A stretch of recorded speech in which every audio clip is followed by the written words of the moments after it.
Mesdames, Messieurs, bonjour. Bonjour, chers frères et sœurs. Je suis Élisée Yonta, analyste financier et économiste. Je vous remercie de regarder notre vidéo. Je vous prie de mettre un like avec votre pouce sur la vidéo afin que YouTube puisse la recommander au maximum de personnes. Si vous n'êtes pas encore abonné sur notre chaîne, abonnez-vous. Invitez vos amis à s'abonner afin de faire croître cette communauté de personnes. Je fais cette vidéo pour parler de la décision des chefs d'État de l'Alliance, la Confédération de l'Alliance des États du Sahel. Ça veut dire que le président malien, général de corps d'armée maintenant, Assimi Goïta, le président du Burkina Faso, le capitaine Ibrahim Traoré, et du président du Niger, le général Abdourahmane Tiani. Voilà. Ces présidents se sont mis d'accord et ont paraphé un document qui donne l'autorisation à leur ministre des Télécommunications d'étudier et de mettre sur pied un mémorandum d'entente avec un partenaire russe pour le lancement d'un satellite, de 3 satellites d'ailleurs. On parlait de 2, maintenant il s'agit de 3, ce qui est une bonne nouvelle d'ailleurs. Donc je fais cette présentation pour expliquer comment est-ce que ce satellite peut être utile pour mettre en place la e-governance. Autrement, rapprocher l'administration au plus près des administrés. Voilà, la e-governance. Voilà. C'est important. L'un des points faibles des économies des pays africains, et il n'y a pas que les pays africains, même dans l'Amérique où je vis, c'est le cas d'ailleurs, c'est l'enclavement. C'est que en Amérique, en matière d'Internet, avec la fibre optique, que ce soit la fibre à haute fréquence aujourd'hui, qu'on appelle la 5G, dès lors que vous sortez des grandes agglomérations urbaines, ça devient un supplice pour vous d'avoir la fibre, d'avoir la connexion Internet. La connexion Internet, à certains endroits, c'est la 3G. C'est une réalité. Pourtant, c'est le premier pays le plus industrialisé au monde qui possède les câbles sous-marins, qui possède, etc., etc., etc. D'où la décision de pouvoir développer Internet via le satellite. Et l'un des pionniers de cela aujourd'hui, c'est Elon Musk avec Starlink. On parlera d'ailleurs après cette présentation. Je ferai une autre sur l'arrivée de Starlink au Niger. Et le deuxième, c'est l'arrivée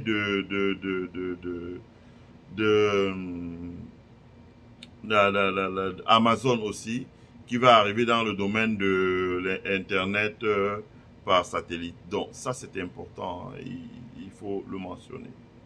Donc, les présidents de l'AES ont décidé de développer un satellite haut. Je ne suis pas un expert, mais la première conséquence de l'arrivée de ces satellites, en plus de Starlink, c'est que avec ces 3 satellites, ils vont pouvoir couvrir la totalité de leur territoire en matière d'Internet. Sur des satellites à terme, quand ce sera opérationnel, on a parlé de 4 à 5 ans, dont ils auront le total contrôle. C'est très important. C'est très important. C'est un de mes mentors qui est basé à San Francisco, en Californie, M. Lafayette, qui dans une conférence disait un jour qu'on devrait considérer Internet comme un droit de l'homme. Internet should be a human right. Donc, l'accès à Internet devrait être considéré comme un droit de l'homme. Internet devrait être un human right. Donc, quand vous dotez d'un outil qui permet l'accessibilité à Internet sur la quasi-totalité, ça veut dire 100% de votre territoire à un prix raisonnable, comme je le dis, vous avez un pas sur la bataille pour l'avenir. Comme je dis, quantité de lecture, de livres très intéressants, très bien sourcés et documentés, permet d'apprendre qu'aujourd'hui, quand un pays s'appuie sur la technologie et l'éducation, ce pays-là peut réaliser en 20 ans ce que ses homologues ont réalisé en 100 ans. L'un des exemples les plus palpants, c'est la Chine.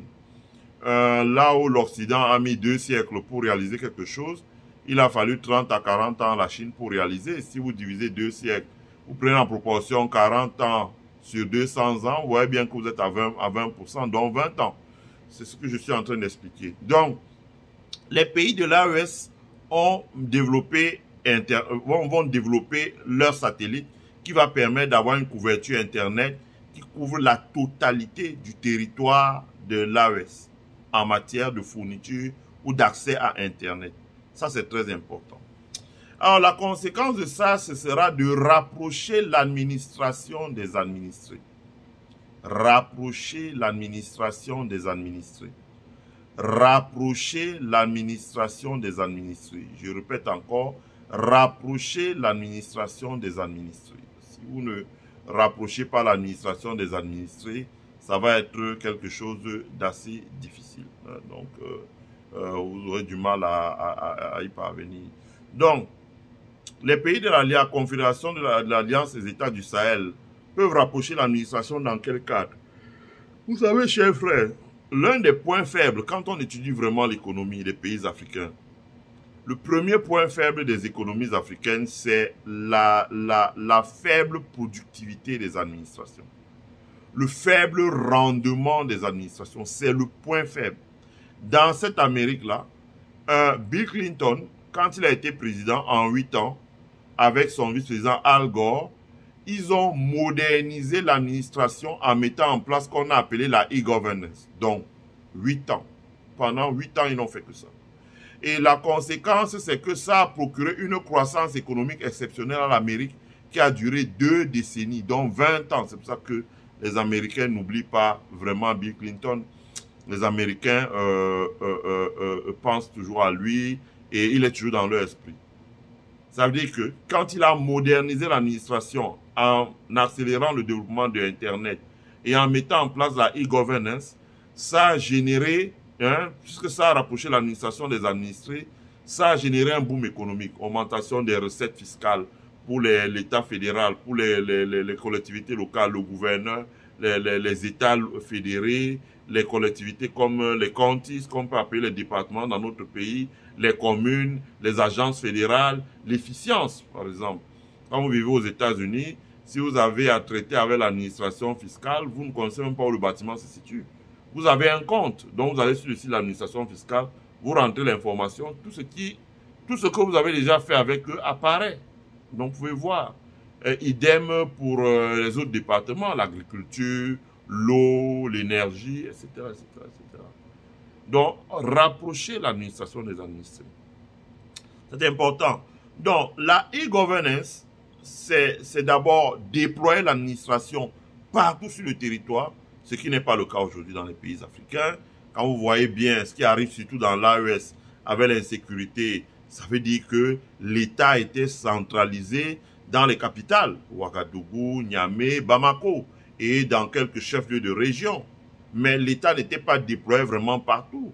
Sinon, comment est-ce que c'est quand les gens avaient déjà perdu 30 ou 40% de leur territoire qu'ils ont commencé à réaliser que, alors que dans un pays où l'État est présent partout, dès qu'il y a un éclat d'obus dans une ville, même rurale, même située à la frontière d'un autre pays, l'État réagit immédiatement. Donc, ça c'est important. Le déploiement de l'administration partout sur le territoire et au plus près des administrés.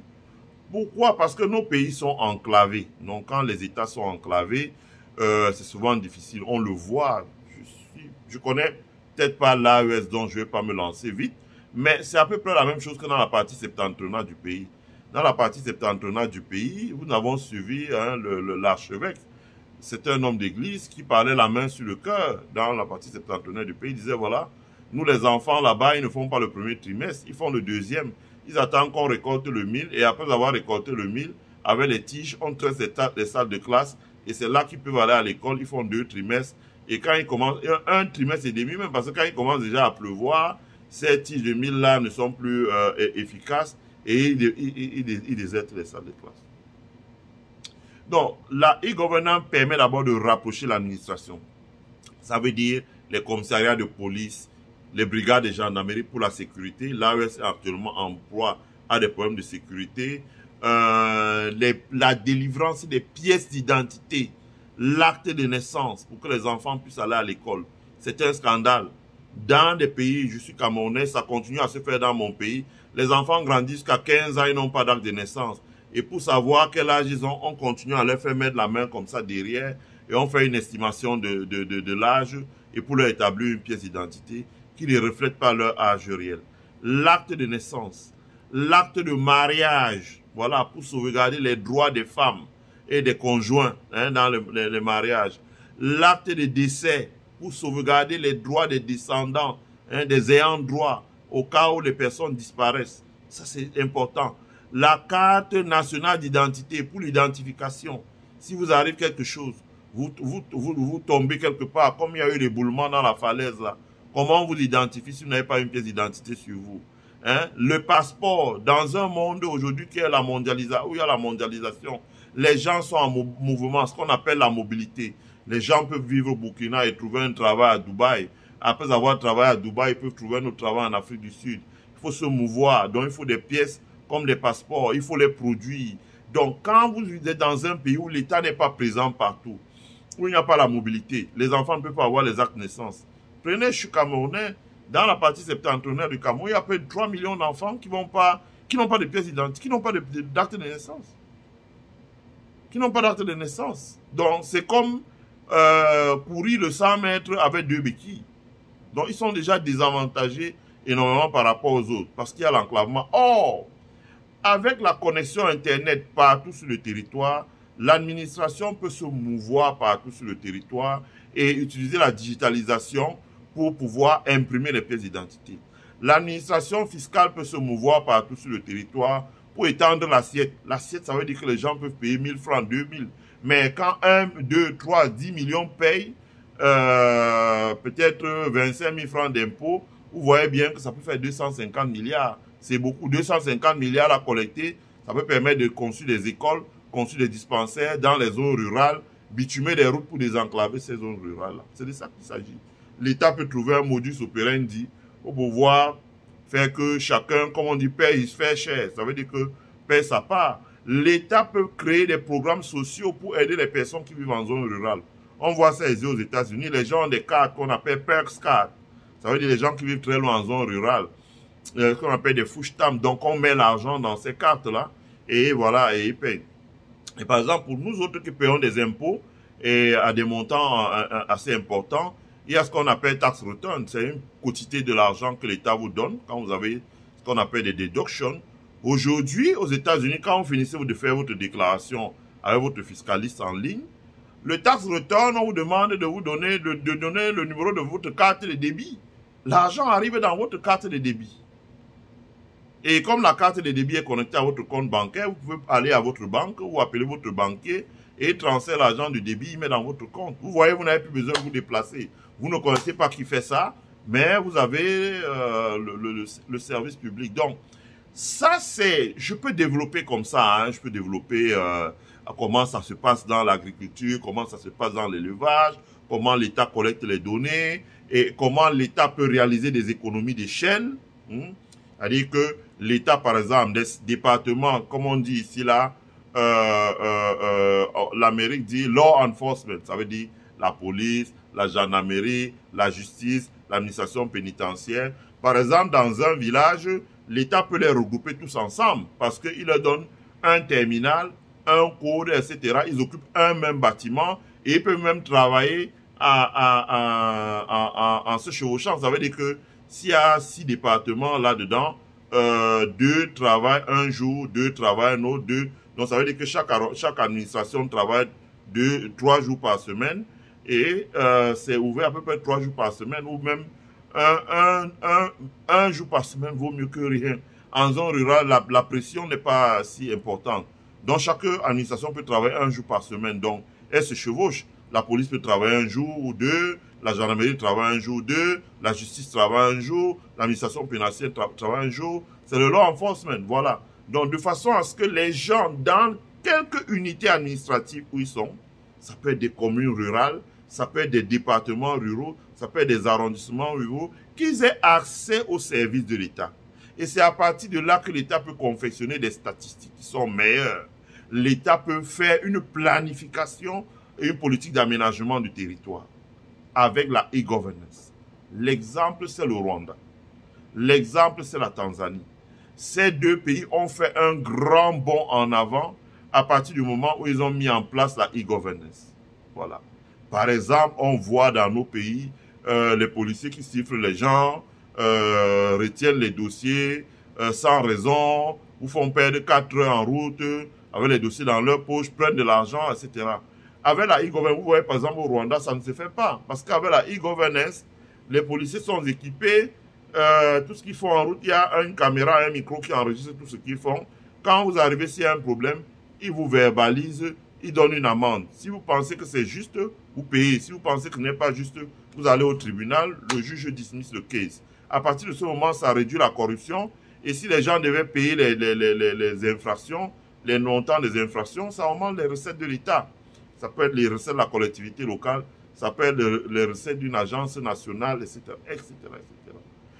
Donc, ça, c'est autant de choses que l'arrivée du satellite va permettre. Ça veut dire la mise en place de la e-governance parce que vous avez Internet partout, l'extension des services administratifs partout sur le territoire, la productivité, ça veut dire que les gens pourront travailler rapidement. On voit aux États-Unis, par exemple, dans certains endroits très loin en zone rurale, les services administratifs sont seulement dans les counties.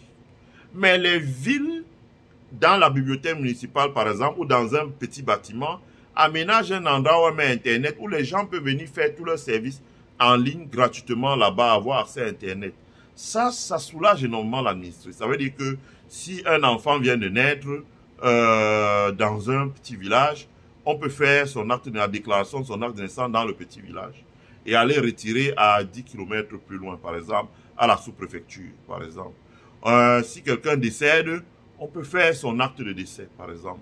Parce que si vous ne faites pas l'acte de décès, quelqu'un peut poser un acte en falsifiant les papiers de quelqu'un qui est déjà mort. Ces ayants droit vont devoir répondre alors qu'il est déjà décédé. Ou alors aller devant un tribunal qui va leur coûter énormément d'argent en frais d'avocat et en procès. Donc, il faut faire ça. Faire des actes de mariage. On le sait en zone rurale. C'est l'une des raisons. Une femme qui n'a pas d'acte de mariage, elle est installée avec un mari sur un terrain 40 ans. Le jour disparaît. On l'expulse de là et elle perd tout parce que rien ne prouve qu'elle a été mariée à ce monsieur. Et même les enfants n'ont pas d'acte de naissance. Donc, ça, ce sont des problèmes que nous rencontrons en Afrique. Quand vous lisez les travaux des anthropologues, des urbanistes, etc., ou des sociologues, vous trouvez que ce sont des problèmes que nous avons constamment dans tous les pays d'Afrique. Mais quand vous voyez les pays qui ont mis en place la e-governance, comme le Kenya, le Rwanda, la Tanzanie, vous voyez qu'ils ont résolu déjà ces problèmes. L'Éthiopie, ils ont résolu ces problèmes et ils ont pris, non, ils se concentrent maintenant sur le développement. Donc, la décision de l'AES de mettre en place un satellite, 3 satellites déjà, devrait leur permettre, voilà, de résoudre ces problèmes-là très rapidement. Hein, la collecte des données, l'extension des services aux usagers, et aussi, quand je parle de collecte de données, aux États-Unis, par exemple, toutes les relations que vous avez avec une administration, ça peut être l'immigration, ça peut être l'agriculture, ça peut être l'éducation, ça peut être... Vous avez un numéro d'identifiant unique, et avec ce numéro d'identifiant unique, on vous ouvre un compte. Et dans ce compte-là, vous faites tout, et tout ce que vous avez fait avec cette administration-là est listé. S'il y a un document à télécharger, le document à télécharger est là. Si vous avez un paiement que vous avez fait, le paiement est listé, etc., etc. Tout y est. Et vous pouvez faire ça dans les conditions qui sont les meilleures, voilà, pour pouvoir optimiser ce que vous avez à faire avec l'administration. Donc, ça, c'est très important. Je pense que c'est un grand progrès. Et ça ne va pas se ressentir maintenant, mais dans les années qui viennent, on devrait voir, dans les 5 à 10 ans, on devrait ressentir cela dans l'AES. Ça veut dire qu'on devrait ressentir des nets progrès. Parce qu'à partir du moment où vous, comme on dit en anglais, improve, l'un des moyens d'improve, je ne sais pas comment on dit ça en français, d'optimiser, d'améliorer, de pousser à la perfection, pour tendre vers la perfection de l'administration, c'est d'augmenter la productivité des travailleurs. Ça veut dire quoi? Ça veut dire que à partir du moment où vous avez un bureau où les gens viennent se mettre en rang, ils doivent passer par des démarcheurs, et ils se mettent en rang, ils arrivent en vrac sans que vous ne le sachiez. Ils enduisent les intempéries. Il n'y a pas d'endroit où s'abriter, etc., etc., etc. La qualité du service à l'usager, les dossiers traînent. Hein, les dossiers traînent. Je prends un exemple simple. J'arrive aux États-Unis avec la DV Loterie. Et quand je me rends, je suis au Cameroun, je me rends à l'ambassade des États-Unis. On me demande, vous avez vécu en France longtemps? Oui. Nous voulons un extrait de casier judiciaire, ce qu'ils appellent police report. Mais l'extrait de casier judiciaire, aussi bizarre que cela puisse être, je lui ai fourni deux. Un pour le Cameroun, un pour la France. Je vous rassure que j'ai eu celui de la France 5 jours après. Et cela m'est arrivé par la poste en port prioritaire parce que j'ai fait les formalités en ligne. Et celui du Cameroun, je l'ai eu 1 mois après. Parce qu'il faut aller dans un service et les gens sont en rang. Il faut trouver quelqu'un. Je ne vais pas raconter. Je n'aime pas trop dénigrer mon pays, surtout quand il s'agit de l'extérieur. C'est dommage. Or, avec ça, aujourd'hui, dans l'AES, vous éliminez les files d'attente, vous éliminez les déplacements, les gens font les formalités en ligne. Avec l'intelligence artificielle aujourd'hui, avec l'automatisation des plateformes, beaucoup de choses se font automatiquement. Ça veut dire que les gens remplissent des informations. Il y a une personne derrière qui croise seulement les données. Il ouvre le fichier de pièces d'identité. Il vérifie que ce qui est là est vrai. Il vérifie que la personne n'est pas dans un fichier de délinquants. Et puis, il délivre la pièce très rapidement. Ça va. Il met dans le compte de la personne en ligne. Et la personne reçoit un message sur son téléphone portable qui lui dit « Le document est prêt ». Donc, s'il a fait la demande à 8 h du matin et que le travailleur n'a pas beaucoup de choses à faire, il traite ça et le soir, la personne peut imprimer le lendemain. Ça veut dire que vous pouvez être à Tombouctou et vous imprimez un document où il fallait vous rendre jusqu'à Bamako pour l'avoir, vous le faites à Tombouctou. Ça veut dire que vous pouvez être à Banfora, par exemple, pour le Burkina Faso, et vous faites un document qu'il fallait se rendre à Ouagadougou. Ça veut dire que vous pouvez être à Zender, au Niger, et vous faites un document où il fallait aller jusqu'à Niamey. Je connais tout le Niger.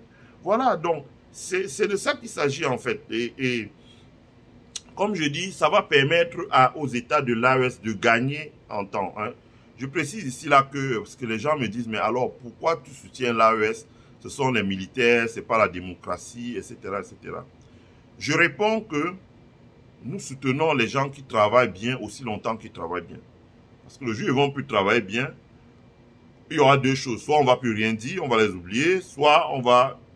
Ben ça, je pense qu'ils ont les gens dans leur pays pour les dénoncer. Et le fait qu'ils travaillent bien, c'est bien parce que la concurrence crée l'émulation. Parce qu'à partir du moment où ils vont travailler bien au Niger, au Mali, au Burkina Faso, et c'est déjà le cas dans un pays comme le Cameroun, ça commence à réveiller les jeunes qui commencent à tous les jours à dire vraiment dans ce pays, il nous faut un Ibrahim Traoré, un Tiani ou un Assimi Goïta. Il ne veut pas forcément dire que Assimi Goïta, Ibrahim Traoré, Abdourahmane Tiani doivent devenir président au Cameroun.